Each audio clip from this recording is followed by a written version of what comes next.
প্রিয় দর্শক, সাজ্জাদ কাদিরের প্রীতি নিন, শুভেচ্ছা নিন। এই মুহূর্তে আপনাদের সামনে কথা বলতে এসেছি সেনাবাহিনীর অস্ত্রের গোডাউন উদ্ধার। সামনের দিনগুলোতে সেনাবাহিনীর কি ভূমিকা হতে যাচ্ছে, এই প্রসঙ্গটি নিয়ে আপনাদের সামনে কথা বলবো। আপনারা ইতিমধ্যেই জানেন যে গতকাল রাজধানীর নিউ মার্কেট এলাকায় অভিযান চালিয়ে 11টি আগ্নেয়াস্ত্র নয়, এমন অস্ত্র 1100টি সামুরাই, চাপাতি সহ বিভিন্ন ধরনের ধারালো অস্ত্র উদ্ধার করেছে সেনাবাহিনী, যেগুলো কিশোর গ্যাং ও সন্ত্রাসীদের কাছে সরবরাহ করা হচ্ছে বলে জানিয়েছেন সেনা কর্মকর্তারা। সেনাবাহিনী সূত্রে জানা গেছে, শনিবার রাতে নিউ মার্কেটের রোকনের মমতাজ ট্রেডার্স, হৃদয় মিয়ার শাকিল ক্রোকারিজ, স্বপন মিয়ার 3 ক্রোকারিজ নামের দোকানে অভিযান চালানো হয়। এ সময় বেশ কয়েকজনকে গ্রেপ্তার করা হয়।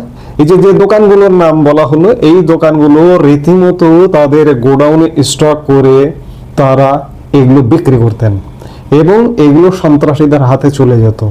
আমি শুরুতেই বলেছি, অস্ত্রের গুদাম উদ্ধার, গোডাউন উদ্ধার। সেনাবাহিনী সুস্পষ্ট তথ্যের ভিত্তিতে অভিযান চালিয়ে সেসব দোকানের গোডাউনে অভিযান চালিয়েছে এবং চালিয়ে অনেককে গ্রেপ্তার করেছে। 9-10 জনকে গ্রেপ্তার পর্যন্ত করেছে। এই অস্ত্রগুলো রীতিমতো অনলাইনে পর্যন্ত ডেলিভারি দেওয়া হতো এবং ডিলার্সে বিক্রি হতো।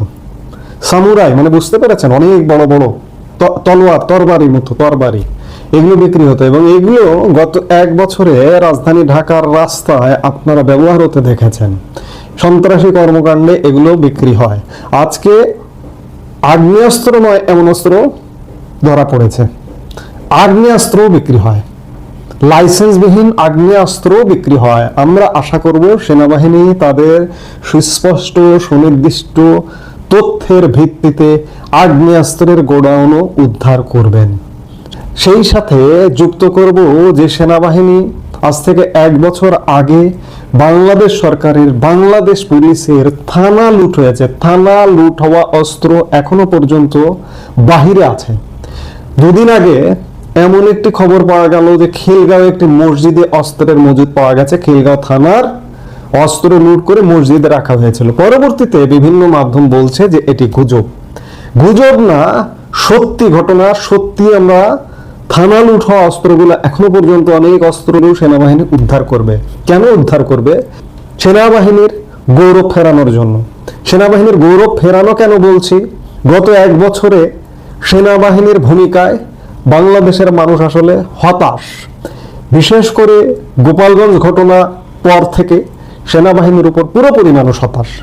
এমনকি সেনাবাহিনীর উপর হতাশ, সেনাবাহিনী বিব্রত, সেনা কর্মকর্তারাও বিব্রত যে এই ধরনের কর্মকাণ্ডে জড়াতে পারে না সেনাবাহিনী এবং বিশেষ কোনো রাজনৈতিক দলকে পাহারা দিতে পারে না। বিশেষ করে এই যে কিংস পার্টিকে পাহারা দেওয়ার একটা অভিযোগ সেনাবাহিনীর বিরুদ্ধে আছে। সেনা কর্মকর্তারাও এটি বিশ্বাস করে যে রাষ্ট্রের পয়সা খরচ করে একটি অনিবন্ধিত দলকে সেনাবাহিনী পাহারা দিতে পারে না। যেটি জানা যাচ্ছে যে সেনাবাহিনী কিংস পার্টিকে আর পাহারা দেবে না। সেনাবাহিনী গৌরব হারিয়েছে। সেনাবাহিনীকে সবাই গালি দিচ্ছে, এখনো পর্যন্ত দিচ্ছে। এমনকি এই যে সেনাবাহিনী নিয়ে যে কথা বলতে আসছি, এই কথা, এই আলাপ মানুষ আর পছন্দ করে না। মানুষ এসে কমেন্টে এসে দুটো উচ্চবাচ্য কথা বলেও যায়। কিন্তু ভাই, যারা গালি দিচ্ছেন তাদেরকে একটু বলবো যে আপনি যদি আওয়ামী লীগ হয়ে থাকেন, আপনি সেনা সহায়তা ছাড়া, সেনা সমর্থন ছাড়া আজকে যে এই অবরুদ্ধ বাংলাদেশ, এই শ্বাসরুদ্ধকর বাংলাদেশ, এখান থেকে আপনি উদ্ধার হতে পারবেন না। আওয়ামী লীগ আপনি যতই আন্দোলন করুন, সংগ্রাম করুন, 50 বছর লেগে যাবে। সেনা সমর্থন ছাড়া পট পরিবর্তন হবে না। আপনি বাংলাদেশের ইতিহাস পর্যালোচনা করুন। 75-এ বঙ্গবন্ধু হত্যাকাণ্ড সেনা সমর্থনে, সেনাবাহিনীর বিপদগামী, অবসরপ্রাপ্ত চাকরিরত বিপদগামী সদস্যের দ্বারা সেই সময়ের পট পরিবর্তন হয়েছিল। পরবর্তীতে জিয়াউর রহমান এসছে, জিয়াউর রহমানের পট পরিবর্তন, সেই সময়েও সেনা হস্তক্ষেপ। পরবর্তীতে এরশাদের পতন 90-এ। সেনাবাহিনী যদি এরশাদের পেছন থেকে সমর্থন সরিয়ে না নিত, সেনা জেনারেলরা যদি এরশাদের পেছন থেকে সমর্থন উঠে না নিত, এরশাদকেও পতন ঘটানো যেত না। এরপরে আসেন 111 পট পরিবর্তন হলো, সেনা সমর্থন ছাড়া অসম্ভব ছিল। এরপরে আসেন সর্বশেষ 2024 সাল, সেনা সমর্থন ছাড়া, আমি খানিক আগে বললাম, এই যে আন্দোলন বলে, এই যে বিপ্লব বলে, এই বিপ্লবীদের, এই লাল বিপ্লবীদের সেনা সমর্থন ছাড়া লাল বিপ্লবীদের বাবার ক্ষমতা ছিল না যে আওয়ামী লীগ সরকারের পতন ঘটায়। আজকে বাংলাদেশ অবরুদ্ধ বাংলাদেশ। আপনি সেনাবাহিনীকে গালি দিতে পারেন, কিন্তু আলটিমেটলি দেশি বিদেশি সব প্রভাব নিয়ে আপনার সেনা সহায়তা মাস্ট লাগবেই, এর কোনো বিকল্প নেই। হয়তো ব্যক্তি চেঞ্জ হতে পারে, ধরুন আমি ব্যক্তি বলতে খোলাসা করেই বলি, সেনাপ্রধান চেঞ্জ হতে পারে। ধরুন জেনারেল ওয়াকারুজ্জামানের নেতৃত্বে সেনাবাহিনী আওয়ামী লীগের পতন ঘটিয়েছে। আজকে এই মুহূর্তে যে অবস্থা চলছে দেশে, এটার পরিবর্তন জেনারেল ওয়াকারও করতে পারেন, কিংবা জেনারেল ওয়াকারুজ্জামান পরিবর্তন হয়ে যেতে পারে। হয়ে সেনা সমর্থন ছাড়া আওয়ামী লীগ যতই পরিকল্পনা করুন, আর আওয়ামী লীগের লোকজনও আজকাল গালি দেন, জামাতিরা তো বা আওয়ামী লীগ বিরোধীরা তো ওয়াকারুজ্জামানকে প্রতিনিয়ত গালি দিচ্ছেনই, গালিগালাজ করছেনই, আওয়ামী লীগের লোকজনও গালি দিচ্ছেন, অর্থাৎ একটা গালির কেন্দ্রে পরিণত হয়েছে সেনাবাহিনী। কিন্তু ভাই, নেতা পাতি নেতারা গালি দিচ্ছেন খুব কড়া ভাবে। আওয়ামী লীগ প্রধান শেখ হাসিনা হ্যাঁ অভিযুক্ত করেছে, অনেকদিন পরে, ক্ষমতা হারানোর প্রায় 10 মাস 11 মাস পরে অভিযুক্ত করেছে বা করছে, কিন্তু চূড়ান্ত ভাবে কি গালি দিয়েছে? গালি দিতে পারছে?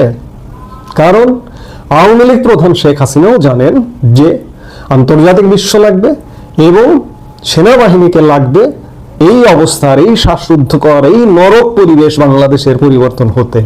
সেটা 111-এর ওই রকম একটা প্রেক্ষাপট হোক বা যে কোনো ভাবে এর পরিবর্তনের পেছনে সেনাবাহিনীকে মাস্ট লাগবে।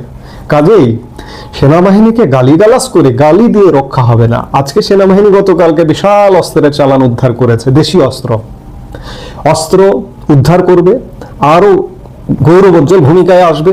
এবং এই যে আজকে দেখুন, সেনাবাহিনী 5 ধাপে গত 17 সেপ্টেম্বর থেকে সেনাবাহিনী ম্যাজিস্ট্রেসি পাওয়ার নিয়ে 5ম ধাপে এই মুহূর্তে মাঠে আছে।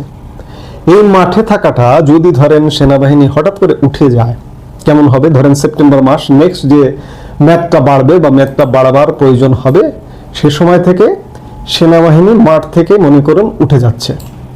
পুলিশের সহযোগিতায় আওয়ামী লীগ তাদের অফিস পুনরুদ্ধার করছে কিংবা তাদের সাংগঠনিক কার্যক্রমে ফিরছে।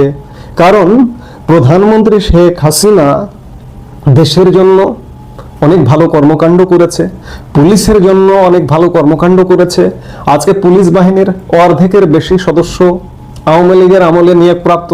পুলিশের আধুনিকায়ন, পুলিশের সুযোগ সুবিধা, পুলিশ কেন, সেনাবাহিনী, সব বাহিনীর এই যে 16 বছরের শাসনামলে যে সুযোগ সুবিধা পেয়েছে, এটি অতীতে কখনোই হয়নি। শুধু তাই নয়, পুলিশ ভাইদের বুকে ক্ষত আছে, হৃদয়ে রক্তক্ষরণ আছে, তাদের ভাই, তাদের বোনকে হত্যা করা হয়েছে। পুলিশকে ছেড়ে দেবে? পুলিশ যদি সহযোগিতা করে আস্তে আস্তে, সেনাবাহিনী যদি ধরেন মাঠ থেকে উঠে যায় কিংবা সেনাবাহিনী যদি স্পেস দেয় এবং ভারত, চীন, রাশিয়া, ফ্রান্স ইত্যাদি বিশ্বের বিভিন্ন দেশের সহযোগিতায় মার্কিন যুক্তরাষ্ট্রের সাথে একটা নেগোসিয়েশন হয়ে গেল, নেগোসিয়েশন হয়ে আওয়ামী লীগ যদি ফিরতে শুরু করে, বারবার বলছি সেনাবাহিনীর সহযোগিতায়, তাহলে আপনি কি মনে করেন যে বিএনপি, জামাত, এনসিপি আওয়ামী লীগকে ঠেকিয়ে দিতে পারবে? পারবে না। কাজেই সেনাবাহিনীর গৌরব খানিকটা ক্ষুণ্ণ হয়েছে। কিন্তু আমরা প্রত্যাশা করি বা দেখতে চাই, গতকালকে যেমন বিপুল পরিমাণ দেশীয় অস্ত্রের গুদাম উদ্ধার করেছে, লুট হওয়া অস্ত্রগুলো উদ্ধার করবে, সন্ত্রাস দমন করবে এবং প্রয়োজনে এই যে দীর্ঘদিন মাঠে আছে উঠে যাবে, উঠে গিয়ে পুলিশকে সহযোগিতা করবে, পেছন থেকে সহযোগিতা করবে বা প্রয়োজন হলে আবার নামবে। কিন্তু রাজনীতির একটা সহ অবস্থানের পরিবেশ নিশ্চিত হবে, এটাই হওয়া উচিত। সেনাবাহিনীর মাধ্যমে এটা হবে। আজকে বলছি কথাটা, আগামী দিনে আপনারা যদি বাংলাদেশ যদি বাংলাদেশের মাঝে থাকতে হয়, আপনারা এটা মিলিয়ে নেন যে সেনাবাহিনীর মাধ্যমে আওয়ামী লীগ ফিরবে। সেটি আমরা দেখবার জন্য অধীর আগ্রহে অপেক্ষা করছি। সেপ্টেম্বর নাগাদই হয়তো আমরা এই ঘটনাগুলো দেখতে থাকবো, সেটি দেখার জন্য অপেক্ষা করছি। এই মুহূর্তে এ পর্যন্ত। সবাই ভালো থাকুন, সুস্থ থাকুন।